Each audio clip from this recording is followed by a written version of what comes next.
पश्चिम बंगाल से इस वक्त बड़ी राजनीतिक प्रतिक्रिया सामने आई है। नरेंद्र मोदी ने चुनावी माहौल को लेकर अहम बयान दिया है। प्रधानमंत्री ने कहा कि पिछले 50 वर्षों में यह पहला ऐसा चुनाव है जहां हिंसा सबसे कम देखने को मिल रही है। उन्होंने आरोप लगाया कि पहले हर हफ्ते हिंसा की घटनाएं सामने आती थी और उसे आत्महत्या बताकर छुपाया जाता था। पीएम मोदी ने चुनाव आयोग की सराहना करते हुए कहा कि आयोग ने बंगाल में लोकतंत्र को मजबूती से स्थापित करने का काम किया है और शांतिपूर्ण मतदान कराना एक बड़ी उपलब्धि है।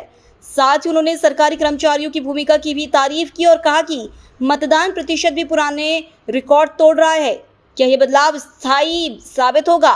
चुनावी तस्वीर अब और दिलचस्प होती जा रही है। हमें पूरे जोश से मनाना है और मैं देख रहा हूं, मैं जब से राजनीति में आया हूं, मैं शायद कह सकता हूं ये पहला ऐसा चुनाव है पिछले 50 साल में। पिछले 50 साल में ये पहला चुनाव ऐसा है जिसमें हिंसा कम से कम हुई है। वरना हर हफ्ता किसी को फांसी पर लटका देते थे और बोल देते थे आत्महत्या कर दी। यानी एक प्रकार से गुंडा राज चलता था। मैं इलेक्शन कमीशन का हृदय से अभिनंदन करता हूं कि उन्होंने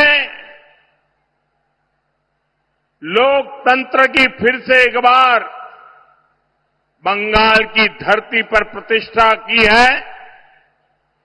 शांतिपूर्ण मतदान करवाने में इलेक्शन कमीशन की सफलता ये बहुत बड़ी सिद्धि है।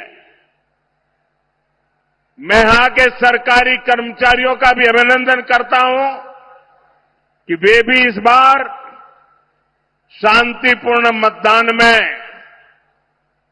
बहुत जिम्मेवारी पूर्वक अपनी भूमिका अदा कर रहे हैं।